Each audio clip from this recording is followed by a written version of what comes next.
Hi, this is Armando with the Boxing Corner. Still doing these hand undercard post fight videos. This is the Rendall Munroe versus Scott Quigg, their second fight. Earlier this year they actually did fight, and it ended up being a no contest due to the fact that there was a clash of heads, and that was it. And now it was scheduled for a rematch on the hand undercard. Now this was a fight that I wanted to see because the super bantamweight division domestically in Europe is pretty strong. You got Rendall, Quigg, Frampton, Kiko, Kid Galahad. There's a couple of guys out there that they're kind of mixing it up a little bit. Everybody's kind of shuffling their feet. We're trying to figure out who's on top of who's better than who's actually gonna fight who, and yada yada yada.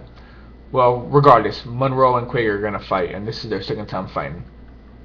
From the get go, um, from the get go, I kind of figured Quigg would win, but I didn't think he'd win in this sort of fashion the way he did. But I'll get to that in a couple of minutes. First round, I gave it to Munroe. It was more of a feel-out round.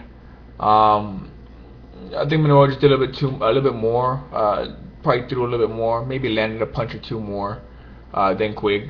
Um, then the second round, pretty much through the fifth round, was a repetitive Quigg outboxing, outgunning, out everything on Rendall Munroe. Now Munroe was trying to actually fight Quigg, but Quigg was just too sharp. He was just too pinpoint. He was throwing a lot of good quality body shots, which in the end is going to pay dividends as the video progresses, which is probably going to be another 2 or 3 minutes at best.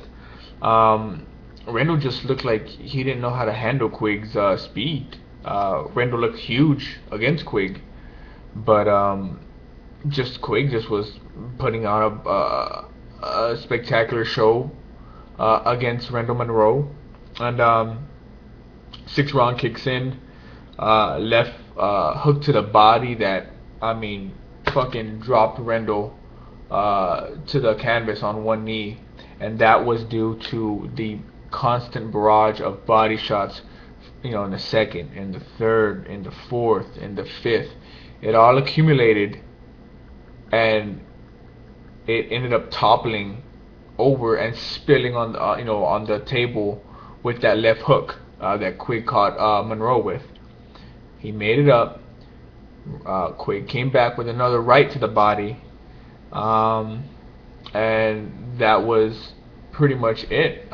Quigg stopped him in the sixth round, and I was a little bit shocked at how he beat him. I thought it would go a little bit more deeper into the rounds, but congratulations on Scott Quigg for doing that. Like I said, those body shots just paid dividends. There